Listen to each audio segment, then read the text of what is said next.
All right, Boom. and we're live. Welcome to Trek That, a occasional news podcast from the Trekker's Delight series. I'm your host Keith F. Shovlin. Joining me this time, we have Manny Eunice, William Wofford, and Jason McCammon as we discuss how we get the Bell Riots. So, anybody want to, since Well, I, Manny's not here, anybody want to? I can tell you exactly how you get the Bell Riots. Okay, well, before we get into that, somebody want to say the line? Oh, you know what? Before I tell you exactly how we get the Bell Riots, I think that you should roll that beautiful bean footage.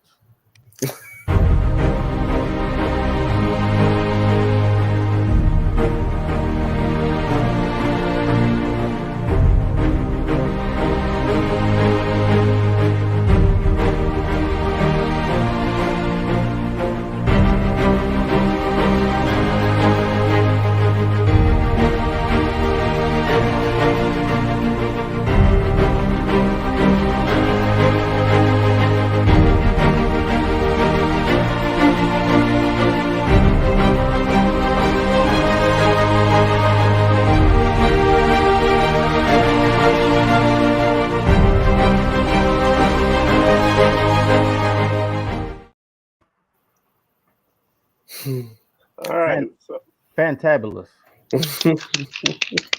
so first background. So we have the Bell Riots were introduced to us in season three of Star Trek Deep Space Nine, a two-parter past tense, which aired in January of 1995. The setup is the Defiant is taking our crew to Earth for a discussion on the Dominion. Dax, Cisco, and Bashir beam down to the planet, but because of chronotons in the transporter feed, they end up in 2024. The far off distant future of 2024, specifically August 30th, 2024. Fucking In, chromatons. so somehow Dax ends up at the bottom of the stairs in the subway, while Cisco and Bashir end up top, and they all end up unconscious. Cisco and Bashir get robbed, so they lose their comm badges, and then police find them and leaving them to be homeless, arrest them, then transport them to the sanctuary district, which is something that was created in the 2020s and across all major cities in America as a place for to feed and house the homeless, but it actually became sort of like a ghetto where basically society hid away from their unmentionables. This leads to so we have the sanctuary district where people are just barely scraping by, hidden away from the rest of society, which leads to when violence erupts, we get the Bell Riots. Named for Gabriel Bell, who was one of the people who helped keep the hostages safe during this hostage situation at the San Francisco Sanctuary District head, station. Now, of course, in our slightly altered timeline with Deep Space Nine, you had Gabriel Bell actually get killed helping save Bashir, and so Cisco has to take the place of Bell in order to maintain history. Let's So be first off, gentlemen, your thoughts from having watched the episodes. I know we've talked about it a bit on the main Trekker's Delight podcast, especially with the fact that Little Rock, Arkansas, where Will lives, is actually currently building a sanctuary district by another name. So let's be clear though. This is actual canon, and this is not a sideline reality, mhm. right? This is actually this, and this happened in Picard's history and Cisco's history. This actually happened. And it was a seminal event such that when they went back in time and kept, they actually caused, just like we saw in other Star Trek series like First Contact and City on the Edge of Forever, where they changed history. If this doesn't happen, the Federation doesn't Exactly. go on. So But it was really convenient how the dame, I'll say the dame, I'll call her a dame just because of the the sequence of events, ended up just being on the stairs and lifted up by some wonderful man Like she just happened to be the one that was found by this guy that did not live in the Bell riots. That's just convenient writing, right? Well, Because yeah, how would they said that they didn't do that on purpose, but it just happened to work out that way. That the two brown skinned guys got outside and get arrested, while the very attractive white woman ends up hidden away and gets the savior instead. that is what we have been saying about racism for 50 years Hmm. is that you say, well, I didn't, it wasn't my thought process, but in your subconscious it's actually working it out that way. You know what I'm saying? Because they wouldn't have put Julian or Benjamin Right. there. So racism works that same way as sexism works that same way, whereas you're not saying, hey, I'm not doing this because she's a woman, but part of you is actually doing it because she's a woman.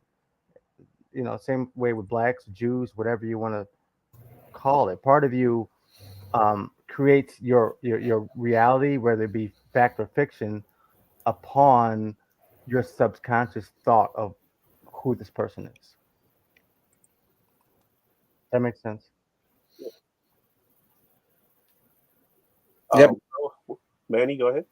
No, I'm just thinking about it as like a plot device. Like I think they just wrote it that way, and but I see that it can be like that, interpreted that way. I wonder how the alien Dax would have done in the Sanctuary District, what it would have done, like what that character would have done. But it gave us an opportunity for like devastating dialogue between Cisco and Bashir, like them walking through the Sanctuary Districts. Yeah. And I don't remember the speeches, but like I mean we remember the gist of them. But those are the I think fertile grounds for like today's topic, which is like why are the sanctuary districts like art imitating life, imitating art? Why are the sanctuary districts being Yeah, here's created the and called that, right? here's the actual line. By the early 2020s, there was a place like this in every major city in the United States. Bashir, why are these people in here? Are they criminals?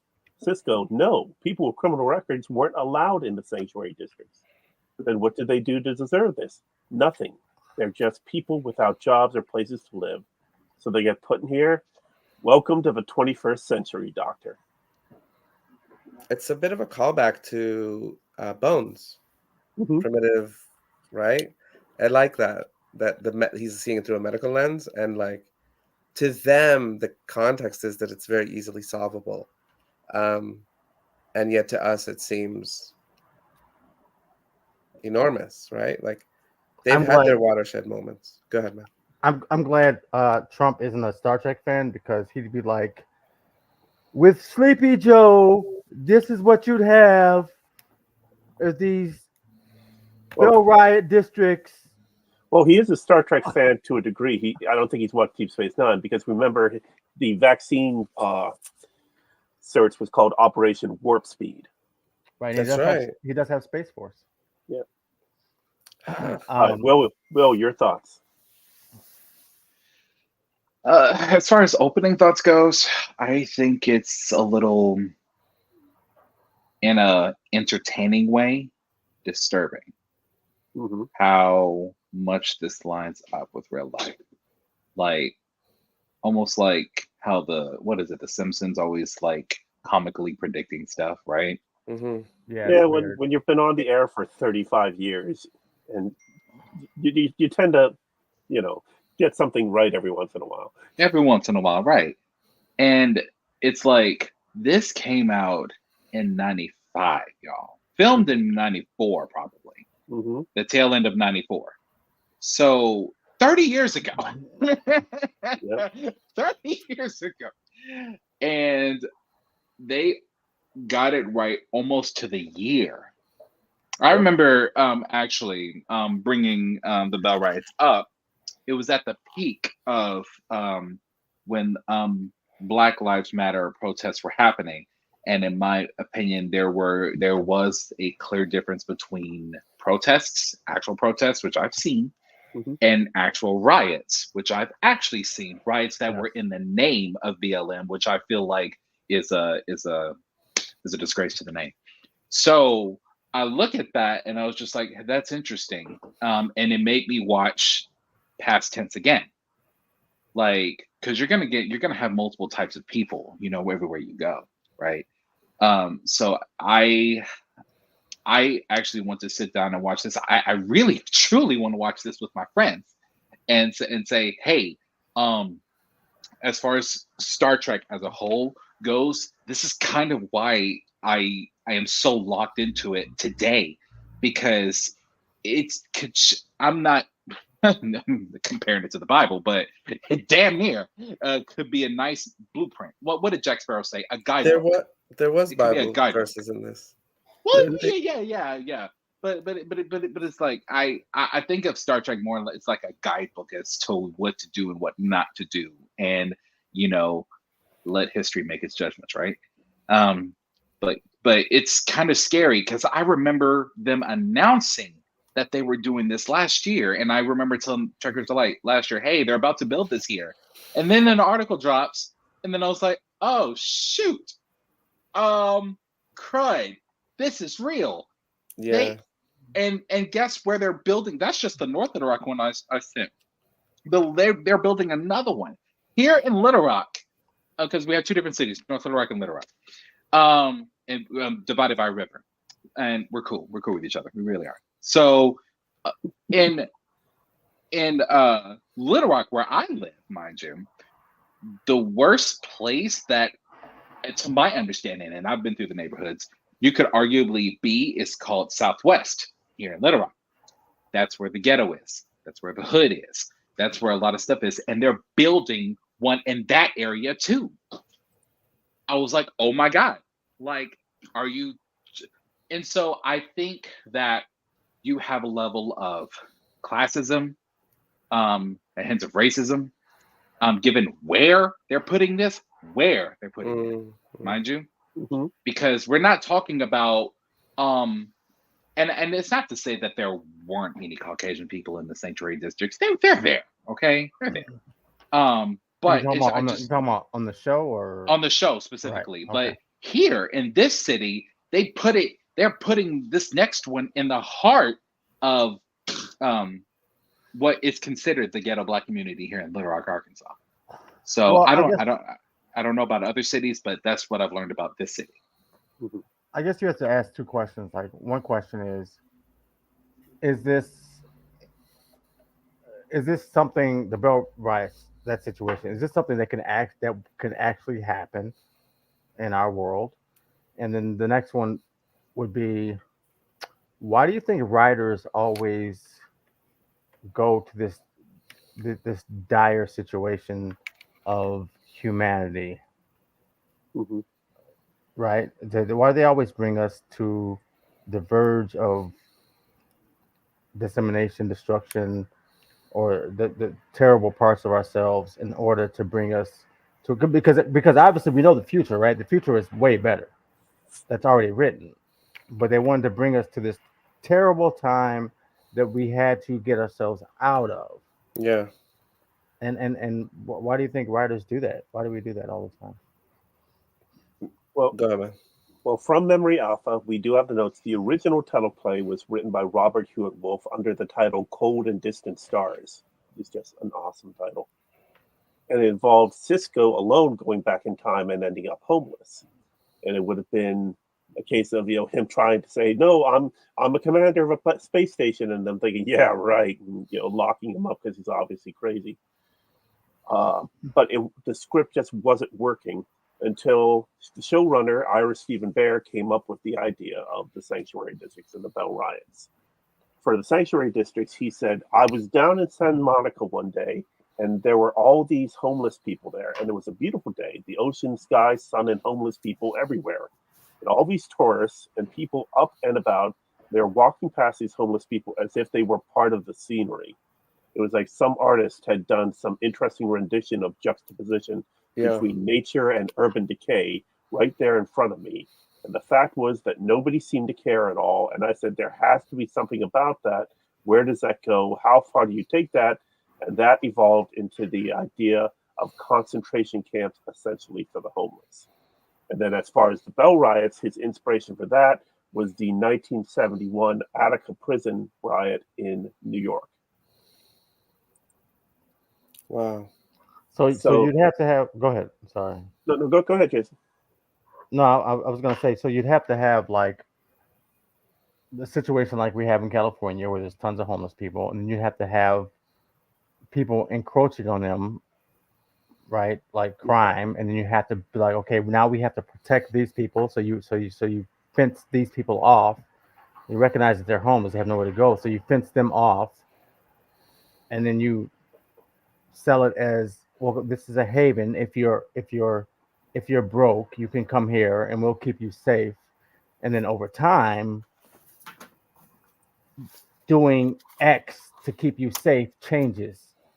So now we're doing this to keep you safe. Now we're doing that to keep you safe. Now we're doing now we're not letting you leave to keep you safe. And then it just tumbles into, well, now I can't leave, so I can't get a job. So this is now we're locked into this loophole of not loophole, this loop of I can't leave to get a job, but I'm here. You're protecting me. You're keeping me here to keep me protected from what? But now you have to have police in here because now you got people just any society needs a force of police, right? So now you have to have police in there, policing them. They're not educated. They don't have money. They have nothing, and it becomes a shithole. I don't know. That's just my guess. Okay.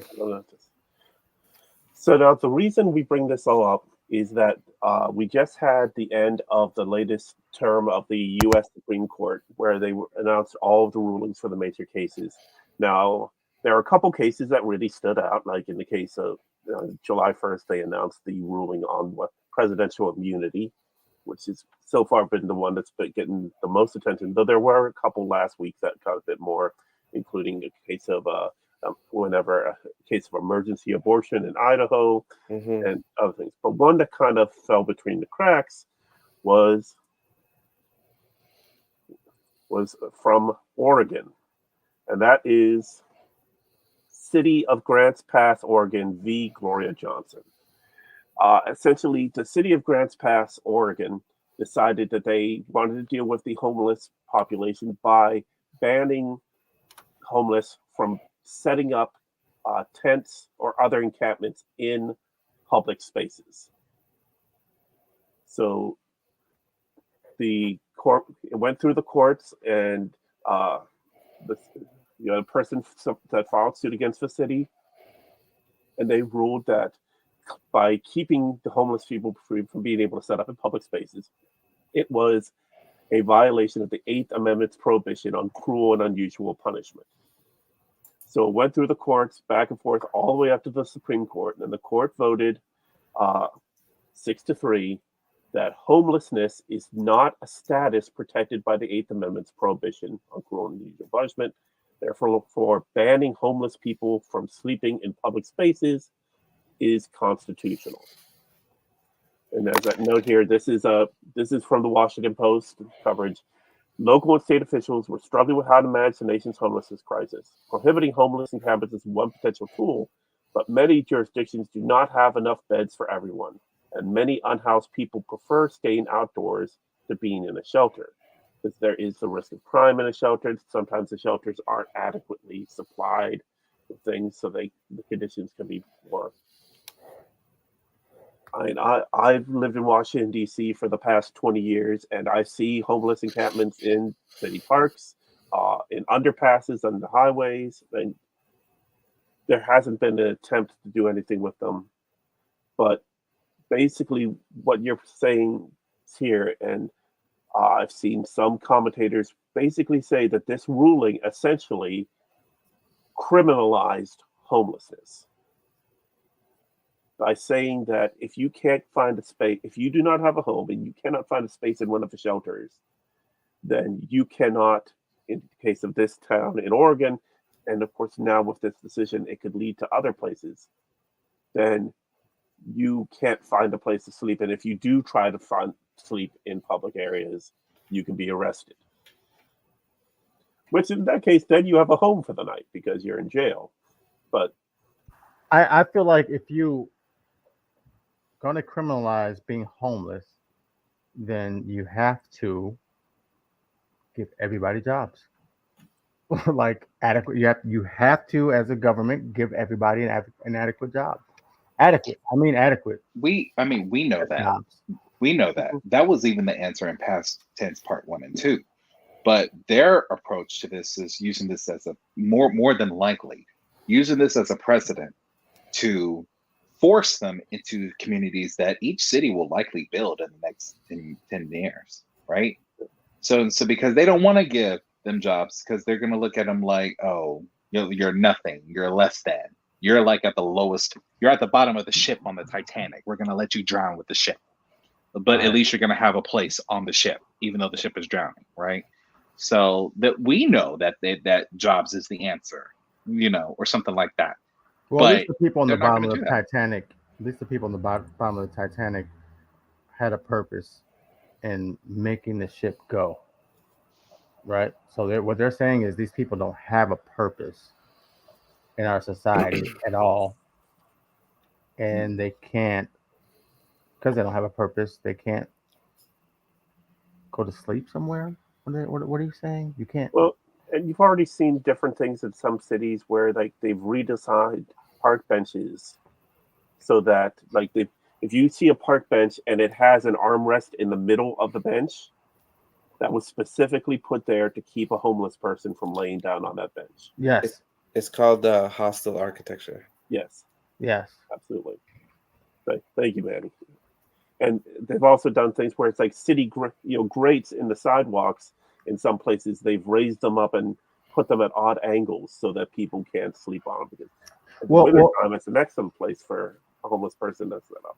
I'm gonna play devil's advocate for a second, and I'm gonna say this is, and when I do that, everybody gets mad, right? um, Go I for it. don't get mad. um, Nobody's actually watching so, right now, so so, so, if you just tell people we're gonna give you a safe place to sleep and stay, why would anybody engage into the society and help to build it and run it? What's to keep people from just fucking about, mate? Right? there is always the risk of you have the people who will just take and take and take and not give back. And in fact, that's one of the number one arguments against communism, Yeah. and to a degree is economic socialism. I was gonna say maybe not communism, but maybe socialism and what's the thing where you give everybody a certain amount of money? Uh, Universal basic income, Universal Universal basic basic income. income. Yes, UBI. Yeah. but my answer to that is I really don't give a fuck. Like I want to work and I want to do something, and if there's a small population that doesn't want to do shit, fuck it. They shouldn't be allowed to die. But okay, so we're putting this into a Star Trek context, right? So Hmm. there are these watershed moments they've shown us. One of them is the warp of the Phoenix, um, the Third World War, the Eugenics Mhm. War. Those are like these watershed moments that like happen to end up into a Star Trek future of those many, many, many multiverses, right? This is the sequence and it gets us to this. And what's interesting is that it was predicted so long ago. So you have, and even when Q came back in the Picard one, and they were in the same like time frame or whatever, what was familiar about that, and it just happens to be 2024, is that the landscape, which once seemed futuristic and like is catching up in real time to a real idea with a real, but Right. it's a uniquely American thing that's happening right now, the zeitgeist of it, right? So back to Jason's point about he asked two questions. Can it happen? And why do they have to make it so doom and gloom? like to make the that part is the plot. It's a plot device, right? They want to make it seem Yeah. dramatic, and they want to tell you it's life or death. And can it happen? So think about the districts themselves, right? Are they geographical boundaries right now, or are they walls, brick and mortar? So it doesn't have as much substance. It's starting. So what we're seeing are like redistricting. We're at that point of this conversation. Well, it Yep. depends because in Chicago, we've thus turned destroyed these things, but like we've had ghettos with actual walls and gates around them, right, to keep So people yeah, those are gated communities. So in a sanctuary district, I kind of got the impression that it was quite large, right, like Hmm. maybe like 4 blocks by 4 blocks more, maybe more than that. city blocks, and Yeah. they're Well, big. and then of course you got to remember in American history, and a piece of history that has been well documented by Star Trek alum George Takei was the imprisonment of Japanese individuals during the Second World War, in He was which here. He was here. but they had a number of camps that were set up mostly on the West Coast where they gathered up people of Japanese descent. It didn't matter Yeah. if they Y- were first Yep. generation or Yep. multiple generation, Yep. because they considered them at risk of them spying for the Japanese. Yep. And it was done under order first by Governor Earl Warren of California. Then it was supported by President Franklin Delano Roosevelt. Interestingly, Earl Warren would go on to become Chief Justice of the Supreme Court and be the Chief Justice that led to the Brown v. Board of Education of Topeka, Kansas decision, which desegregated public schools. Wow. So to Mm. have a person who started the internment of Japanese individuals to be the one that gave one of the major civil rights legal watershed moments. Well, those people back then were so fucking scared. Mhm. They were scared of everybody. They were scared of, oh my God, are you? Did you talk to a Russian? Are Yeah. you a commune? They were scared of fucking everybody McCarthyism. Yeah, back then. very. It Yeah, was I have Well, a very that's much. not that's question. not yet McCarthyism, but yeah, it was yeah, the '50s crazy. was McCarthyism. I What, have a, But I what, have a question for Keith. mhm. So, if I'm understanding the set of events that you explained historically correct, um, the same person that did the internment camps led to the modern, civil rights. Brown v. Versa. Okay, cool. Did he see like, oh my God, okay, this decision was kind of like effed up. So we're gonna Yeah. make. I might have learned from this. So we're gonna make a better decision over here. Was it like that? Like, Well, the story that Earl Warren gave as to what led him to lead what ended up becoming a unanimous court ruling in Brown v. Board of Education was that he visited Gettysburg, Pennsylvania, which for our history buffs today is the 161st anniversary of day two of the Battle of Gettysburg. But he was visiting, and his driver was African American, and oh, he went he left his B&B that he was staying in and went to the car, and there was his driver sleeping in the back seat. And hmm, he asked, what why is this? He goes, oh, they don't have any hotels around here for me.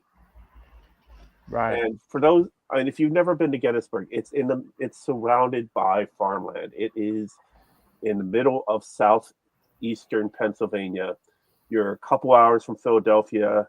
Your your nearest cities are Baltimore and Philadelphia, but they're over an hour away. I go up there all the time now because my parents live there now, Oh, okay. and it has definitely improved on race relations since then. But there just wasn't there. I mean, there wasn't a calling for hotels that were desegregated, so there Sure. wasn't a place for him to stay. And Earl Warren, knowing his driver, being friends with his driver, that was the moment where he realized that segregation is wrong, and Yeah. specifically overturning the previous Supreme Court ruling, Plessy v. Ferguson, which set up the doctrine of separate but equal, and finding that while there was separation, there was no equality. mm, It's been crazy to me that we had emancipation technically in 1865, and 100 years later, we had to have civil rights. Like the fact that it took that long. Anyway, Michael, you know what? Oh, I have another question. It would be great in Star Trek because Picard said we no longer, you know, look at what money. What did he say? We have no longer look at in First Contact, he said, yeah we know the accumulation of wealth is no wealth. longer our Right. driving force. We instead we seek to better ourselves. It would be great if we saw that where that shift happened in Star Trek. Yes, You know, like is there a person, specific person that drove that, or was that's a it good So just question. yeah, yeah? what we now know of the future history of Trek, and it keeps changing.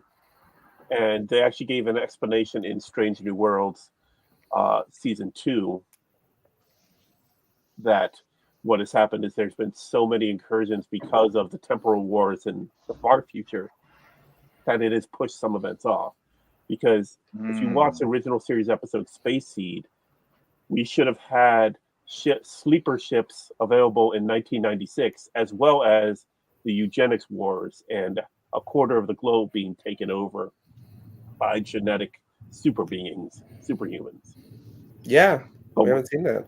but I then was just about to ask about that. but then what happened is we found out in the episode of season 2. Well, we found it first in the premiere episode of Strange New Worlds, the episode titled Strange New Worlds. Pike speaking to the Kylie people about how they were facing their own civil war said we had that on our planet. In fact, we had the Second American Civil War, which gave way to the eugenics wars, which gave way to World War III. I think So, that the eugenics wars would be a great series. mhm. But so the idea being that one just kind of rolled into the others, which we've seen happen in prior human history, where one smaller conflict then fed into something bigger. Uh, the common ones being like the French and Indian War here in North America, part of the 7 Years' War, which war, British Prime Minister Winston Churchill considered the first real world war. What is the time frame for the American Civil War, the Eugenics War, and the World War III? It, they didn't really give us a time frame in Strange New Worlds, but they did point out that in the second season episode, they went to Toronto in 20. Well, they actually never told us what year it was, but it's supposed to be the near future, just after the world's largest bridge is built connecting Toronto to upstate New York. I think like Rochester or Syracuse, New York. Uh, Awesome. but That would be a long bridge. yeah, that's the episode Tomorrow and Tomorrow and Tomorrow, quoting Shakespeare from, Just wondering. yeah. So, Bell Riots. Yes. So another thing that, and this is what I wish Marie would have been able to join us, but she recommended another court ruling that came out this past week that might influence it. Is we had two court cases that came up together: Loper Bright Enterprises v. Raimondo, Raimondo being uh, Commerce Secretary Gina Raimondo, and Relentless Incorporated versus Department of Commerce. So what you had was 40 years ago, in 1984, a ruling was given down in a court case involving the oil company Chevron, in which Chevron disputed the ability for federal agencies to make regulations that were more, that in some cases superseded existing congressional mandate. And What does so that mean? it means Congress would make a law saying we would like clean air, and then it's up to the Environmental Protection Agency to set out the regulations to make clean air happen. Okay. And so they went after one of the agencies saying that the regulations went farther than what Congress had mandated in the legislation that either created the agency or such as bills such as the Clean Air Act or the Clean Water Act. So what happened here is we had in the Commerce Department specifically dealing with workplace. So you had regulations that were passed that went farther than what Congress had mandated, and so they sued, and it went all the way up to the Supreme Court, and the Supreme Court decided that judges no longer have, as I say here from the Washington Post, judges no longer have to defer to agency officials when interpreting ambiguous federal statutes about the environment, the workplace, public health, and other aspects of American life. So basically, they're pushing Congress that Congress needs to be more specific in its legislation, that it shouldn't leave it up to federal agencies, which they pointed out are unelected, are appointed, and they're a part of an administrative state, which isn't really given any credence in the Constitution. But it was always the understanding that the Constitution was the framework and that the government would build off of it. But this really questioned the power of federal agencies to be able to regulate things, including something such as a sanctuary district or homeless care. That's also something that we don't actually get in Star Trek. Have they really talked about how clean the water is, or how clean the environment is, how lush the forests are? Can you flesh that one out just a little bit?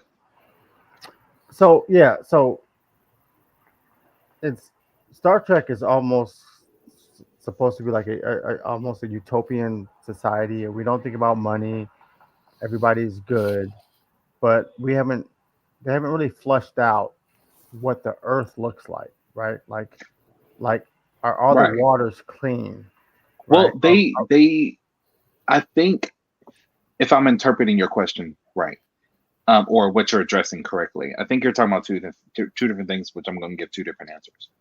They addressed at the end of season 2 how they were able to clean the oceans. Picard. Yeah. They some sort of bacteria that they found on another planet. They brought it. Rene Picard on the Europa mission finds some sort of algae that's able to help clean up the oceans and sentient algae. Sentient algae. Yes. Right. So that explains the clean part. Which leads me to a question that I now have for you, Jason. Are you more so asking about how are they able to distribute like water and food after, and mind you, this is after like World War III. I mean, and after First Contact, after all of that, that 50-year period that Troy was talking about, right? When everything changes. Right. Everything. Are you asking about that? Like I wasn't really asking much about the second question you asked. I kind of assumed that distribution would not be a problem. Distribution technically isn't a problem today. It's a decision, right? Yeah. There's no shortage of food on the planet at all. Yeah, we're scarcity by choice.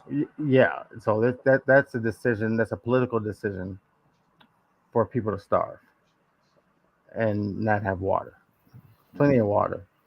We assume that desalination might be a easier thing in the future, right? So ocean water. What's happening now? Desalination. Yeah. On large scales. Because that's just a matter of they had to figure out how to just do it cheaper. We can do it, no problem. Right. Well, to your point, guys, like we are in that period, that limbo between them and like Star Trek Federation. That's the first time we really see the utopia of like the first Enterprise going out, right? Enterprise, sorry. Yeah. Mm-hmm. Enterprise, sorry, not Federation. But to the Bell Riots, like specifically, even though it says like 2024, like these aren't like fully formed sanctuary districts in the real world, and honestly, like listening to all the evidence about these things, could they happen? It says the American Civil War, then Eugenics War, then World War III. Like, maybe it starts in America. What I'm saying is, like, they are mini concentration camps, but the rules are really specific, which are really interesting. So in this future, right, these aren't criminals. They exclude criminals from these places. So they're like squeezing the middle class. You have extreme poor and homelessness and crime and all this stuff. I bet there's even other ghettos. Like they can't get into this sanctuary districts. People where like there are other geographical areas that are like much worse off, tent cities, blah blah blah. This is where they take people so they can be technically safe and also safe from the. This is, I think, what is left of the middle class, as demographically, and then you have some unstable people in there as well, and it's this mix. So it's less of a racist sort of parable, but I think an like an economist parable. Yeah, buddy. Can I ask you a question then? It's an economic question, and it's really giving away my age, but I feel like you can answer it. Okay. Young boy, what you got to Shut say, boy? Just because I'm in the South, don't mean you can call me boy. What you got to say, boy? So it's where you're in Louisiana. So I was not taught in school, but I was kind of taught culturally or socially that the that the middle class is kind of what is holding the the upper and the lower, and without them it would all fall apart. So if you take that and put walls around them, and God knows what happens to the low, I don't even know, or maybe they're just crammed in there too. Are we suggesting, well, two things. One, how does that work? And two, what does that imply that during past tense that it was just no one left but what we would consider today as upper class people? No, because first of all, we have to get rid of this class. This is classic classism. First of all, this is classism, right? Right, but you got to get rid of this idea of the middle class versus the lower class versus the upper class, and which one is more important. They're all important because without the lower class or the middle class or the upper class, society falls apart. Right. Where I consider myself a middle class person. Without upper class people, I either wouldn't have a job or I wouldn't be able to buy a house or a car or anything, right? Without lower class people, I don't have there's no janitors, there's no whatever. I don't want to call anybody out as lower class, like, but they're all needed. Nothing is not needed. So the one saying that one person's ceiling is another person's floor. Right. So you need people all that do certain things to make the higher be able to the next rung up the ladder to be able to do that. The Bell Riots is more about people falling below all those classes, not being able to do anything or make any money, and the government saying, "We see you. We're going to put you here to keep you safe. Yeah. To make sure you're fed. Basically, remove you from the equation in a way." Yes, exactly what. Because inflation has gotten so stupid and the cost of living has gotten so high, like, and it's not meeting. They're not meeting. The ratio is so off. I had this argument with my wife to be, your living expenses, like your house, right, whether it's a mortgage or a rent, should not be more than 1 week's paycheck. 1 week. Well, and that is go on. Go on. That is what it has been. But now people are willing to spend not 25% of their month. They're willing to spend 30, 40, 50%. And that's just not right. That it's not that they're willing, it's that they have to. They only have to because people are willing. If nobody's willing to do it, they wouldn't charge it. But you're also turning homes into commodities. They're not like house should be given a special status economically, and they're not. I will say that I don't like living anywhere else because um this apartment that I live in right now that gives me the space that I need, and it's just me paying for this, is the lowest in this part of the city. I thought you lived with your homeboys. No, they're just here. Oh, okay. No, they just hang out from time to time, and one of them works for me. But but that's not the point. That's not the point. Manny, you remember the talks that you and I have had when I was like $3,000 in the hole, and stuff like that, and yeah, all the good juju for coming out of that. But that's not the point. The point is, in the last 2 years, they have risen the rent, right? And I didn't want to go anywhere else because even when they rose the rent, this was still the lowest in this part of the city. Got it. So I felt like I had little choice But only because but to everybody's stay. agreed to it. So it should be 25% for your home, no more than 3 days for your car, no more than 3 days of work. So interesting. So Well, I see this totally differently as a scientist. Um, all systems require energy as a baseline. That's where everything Okay. grows from.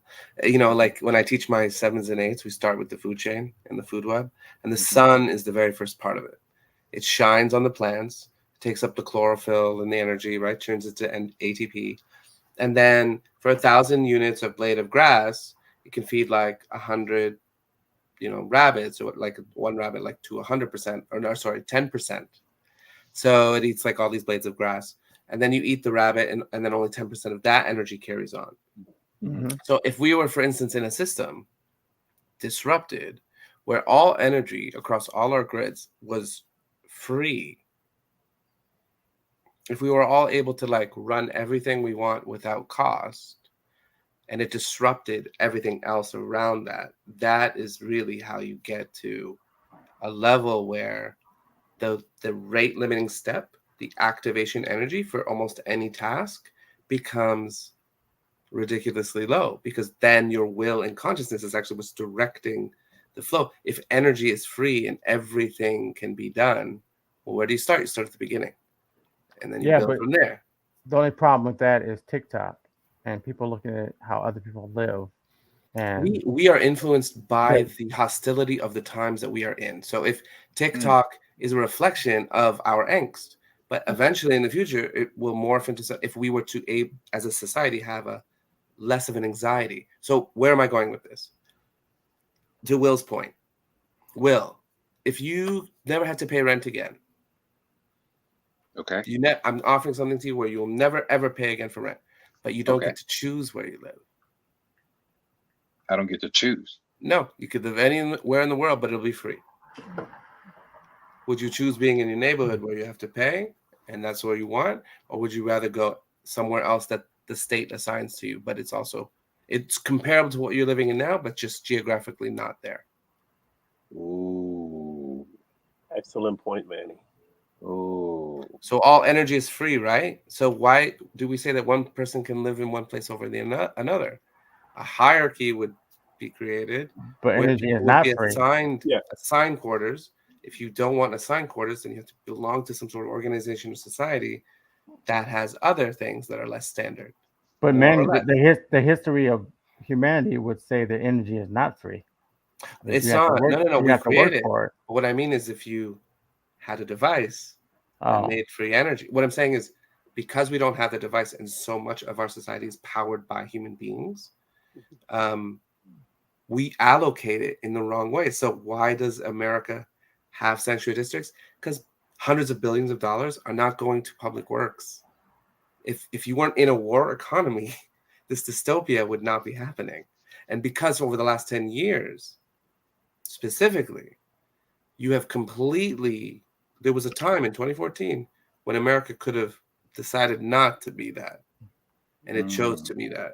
I do appreciate the fact that uh, Manny has an international perspective for everything we're talking about because all of us are all United States citizens, and he's in Canada, he's in Dubai, Yeah.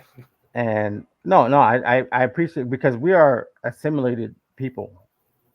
right? And we have blinders on Yeah, to the North American point of view is very different. I didn't know that until I moved, and when I started to see how the rest of the world saw this, it makes us seem like people who didn't discover that the Earth revolves around the sun. That there are right. things in the ecosystem of the American politic that is dissonant with the rest of the world, but on purpose. It has its own like propaganda matrix, and the rest of the world does too. But the one that takes into account its own corruption, the Americans don't. And No, so, and they're you also have the hegemonic culture of the entire world. A lot of times you would have said that American culture is actually black culture. What we're exporting to the rest of the world is actually black culture. For the very first time, I would say that there is a disassociation between what we call American culture and black culture internationally. We no longer say this happens with all kinds of stuff that's happening, but the culture has shifted, and there's an uncoupling of American is cool, and that antipathy. we are fucking cool. Fuck that. Honestly, you know, that's the hubris of someone thinking that the sun revolves around the earth. Oh no, the Okay. hubris. Oh, there is a lot of hubris going on The in my country. American In hubris my is country, Okay, different. before we go off on that, I will. Did you have another point you wanted to make? I think to Manny's point, I think I see what objectively and scientifically, socially scientifically, he was trying to say, or he did say, rather, was that if you really think about it, no matter what you believe, everything on this earth, even with 8 billion people on it, it's free. Everything. no, it's Eh, not. I Okay, not, I haven't gotten to the economics of America yet. I haven't gotten okay. there yet. I'm getting Let's there. get to I'm the getting there. mathematics. I'm getting there. I'm getting there. I promise. I promise. God, I sound like Marie. So, oh God, I don't know what she's gonna. I don't know what she's gonna say now, but I feel like she's speaking through me. But anyway, that said, we, oh, society overcomplicates things and puts rules in place that doesn't really need it. Every time I have a kickback here in this house, and this is where it leads to now Jason's point, um, is that we, and of course I'm not excluding, my Gen X brothers and sisters, but specifically Gen Z and millennials, or last generation millennials now, which is me. We always talk about what are ways that we can get this energy for free. We were thinking about devices that can capture rain and we can convert it into drinking water. We were Mhm. talking about what kind of solar panel can we rig to power our house? Like, what can we do to Yeah, put a filter on our water system so that way we can drink from it versus buying gallons on gallons of water contaminated plastic jugs? yeah, Like, what can we do? We're all, because we are so broke. We are horribly broke. interesting. Like, this is Well, let me. crazy, Can I say right? something? So I'm gonna say I don't agree with you because every organism on the planet works off the basis that it has to do work to obtain energy, Hmm. right? Hmm. Hmm. And organisms are specific to the type of energy in which it gets it from, which Yes, Hmm. which makes energy a finite. that's right. It's the law of conservation of energy, just Right, like the law of it's conservation of finite, mass. and every civilization of human beings has understood that there's only so much energy in any given place. This is why wars happen Hmm. apart from religion, right? Is you're either fighting over God or you're fighting over resources. There's only two reasons why most people are fighting. Okay. Um, Okay. or unless you invoke Putin because whatever. So Um, Okay. finite energy. right. So finite energy. So I don't think there is free energy because you have to do You active don't work. believe in free energy. I see. Okay. You have to do Yes. Okay. active work in order to get free energy. That's Even okay. if you build solar panels across the globe, Yeah. somebody has to build it. Yeah. It's only 22% efficient on each panel. And the only people that get free energy are people that have chlorophyll in their bodies. And still there's inefficiency. So again, there's not 100% transfer of energy across any system. Exactly. Okay. So I don't know, William. I don't agree with this free energy thing because we fight over energy constantly Well, in our lives. I'm not so much, and then I'm going to tie it back to the bell rights. I'm not so much talking about the basic necessities of I have to get up and do something to make X, Y, and Z happen. Like I'm not necessarily talking about that. I'm talking about, and I hope I don't confuse We're talking myself, about Lord help me. obtaining energy. No, no, no. Well, yeah, yeah, well, yes, yes, but that's not the work that I'm talking about. I'm talking about a different kind of work. I'm talking about the work that was cut off. This is where it ties back to the sanctuary districts. The work that was intentionally cut off that led Employment. to the continuation of the sanctuary districts, which led to the bell riots. Right? I'm not talking about me putting something on my roof and getting some sun. Sure. No, that's Well, no. I'm more so talking about the economic issue at hand, Employment. where they put that wall up and said, "Hey, I'm not going to let you do anything at all. You are going to stay here for your own safety." That's kind of what I'm getting at here, to where we're having these other discussions about Yeah. what can we do. Go look. I'm not afraid of work. We want to work. Like we but the want to Bell work. Riots wall didn't go up immediately. Yeah, I think that was something that happened The down the frog in the pot of line water. It's gonna you boil over time, and over time, where one thing happened, another thing happened, another thing happened, slowly, because the people, but before the walls went up, the people Mhm. were already there, You right? think so? Yes. I thought they were I think brought they there. did. I think they did no, say they were something about I later think on they did build a wall. I believe that the people had an incentive to be there and they And the fact wanted that to be there. when Dax was found outside and she was found like by this philanthropist guy, whatever, the plot device, whatever, to get her off screen. If she hadn't been found by him, that was insinuated, that when it goes dark or whatever, like, you have to be in the sanctuary district to be safe, because maybe in the city, if you're out after dark, it's not good. Not only do they probably have a curfew, they probably have like consequences for being up past curfew, like V for Vendetta or something, where there's like a night watch or some sort of like state controlled, like operational, like policing force. Could be drones, could be like a bunch of stuff, futuristic things. But Yeah, these they things are didn't show that. soon. They didn't Yeah, show yeah. they No, didn't right. show I outside think there's a the Bell severity Rights area there. very well. Oh, okay, so we're running out of time here, so we're going to go to a quick commercial break, and what everyone think about your final thoughts on this topic. Commercial breaks, is that Oscar Mayer hot So dog? let's talk about Audible.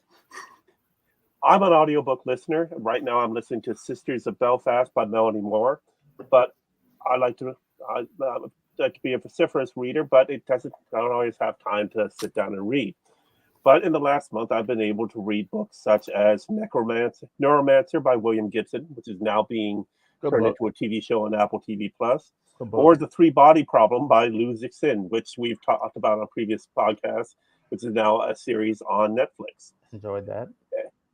Go to audibletrial.com today/AS21, and you can sign up for Audible and get the first 3 months free, which means you get your first three audiobooks free. Choose from over 180,000 titles in a wealth of topics. So if you want to read Caste by Isabel Wilkerson and look into the history of class and race warfare within the United States, that's an excellent book to check out. Uh, and some of the other issues that we're discussing here, there is a plethora of books out there for you to find more information. So check out audibletrial.com/AS21 and put your reading in your ear. And now, gentlemen, final thoughts. Well, I will say that um, So, I agree with you with the Audible thing because it is when you like, especially if you don't have a commute to work, like half hour, 45 minutes. Like it's really easy to just listen to a book and go through it. By within a month, you've read a whole book, and I've been there. I've done that. and I think it's great. But final thoughts on the Bell riots? Go ahead, William Wofford's up. I think my final thoughts on those is that I feel like some version of the Bell riots, some version, and then arguably it's happened already. Some version of it is going to happen. Not whether it can happen, I think it will happen. Not to the degree of the specifics that we see in the show, but I feel like some version is going to happen. I just hope that enough Trekkies like us will like spread it throughout 2024 and say, hey, August 30th is coming. Now, I don't think it's going to happen on that specific day, or any day really this year. But I do want society to be aware of the potential dangers of doing certain things without being checked. That's it. I'll say that uh, first of all, Black history is actually American history, and I think a lot of things that have happened over the past decade with Black history, as far as the interaction between blacks and police, like if you talk about George Floyd and Michael Brown, and our society trying to dictate what is okay and what is not okay for police to do, directly reflects or is in opposition to what can happen in the Bell riots, because we're figuring this out about our authority figures, what they can do with us, and I feel like it's less likely to happen because of these things that have happened to us over the past decade, right? And people are going to look up. People have every police district is winding this in their brain, trying to figure out, okay, what's right, what's not right. I feel like the Bell riots are less likely to happen because of what we are doing with policing today. Manny? Okay, so the Bell riots. I think we see it, acutely in the episode as like this one event, but what we're slowly getting are like the pieces sort of coming together really, really slowly. Hostile architecture is a version of that, where there's not a war on poverty, there's a war on the poor. Mhm. So Mhm. from the bottom up, you have this sort of corporatocracy and technocracy and whatever, you're making it more and more efficient for corporations to like take things away from like us. But really, I think what you're seeing is in these watershed moments in Star Trek, all of them, they're trying to show you the like watershed moment, the waking up, the awakening of the people at that moment. It's like it was a watershed moment in history. It was the like Bell riots, and the same could be said for like Carbon Creek, the Millennium Gate, First Contact is the culmination, right? Each one of these like events, we've seen a snapshot, and after each one, it was like, and even in Enterprise, they sort of intimated these were moments that sort of like had a global conscious awareness event. And part of the Bell riots is at the end, using communications, you can call it whatever you want in the modern context, people wake up to the suffering of the people inside of the actual like sanctuary district. And that had an effect on the outside world. Until you fix that, until you fix the part where like people listening, their feedback changes the state policy and they're able to actually have empathy injected into actual action, you not only are going to get sanctuary districts, you're going to get a mirror universe. Like you said, like people actually don't realize how much power a group of people actually have over their society. Or if they just come together as a large group, they can make change. Right? That's what happened in the civil rights era. Yeah. That's all Well, for me. it's a quote from The West Wing: "Never underestimate the power of a small group to make monumental change." Yeah. In fact, that's the only thing that ever has. So remember to like, share, leave your comments below on any of the conversation we've had today. Add your comments. Now, this is being first released out on the AS21 YouTube channel, but it is going to be then uploaded to the Trekkers Delight YouTube channel. So I'm going to be sending this over to William right after we're done here. And then William will also feel free to pick out little bites of us where we don't look like complete assholes and sharing them as shorts on the channel as well. Of course, we remind you that Prodigy is now out with season 2 on Netflix. We also remind you, save Lower Decks. There's a petition up, and there are now videos out of all of these Trek luminaries saying to save Lower Decks. And season 5 will be coming out later this year. For Trek That, I am your moderator, Keith F. Shelvin. Thank you to Manel. Manny, how do you pronounce your last name? I'm sorry. What? Young? Manny, how do you pronounce your last name again? Eunice. Eunice. Manny Eunice, Jason McCammon, and William Wofford. Make sure you join us Thursday night for the regular Trekkers Tonight live show, and we'll be seeing you. We will be seeing you at your front door.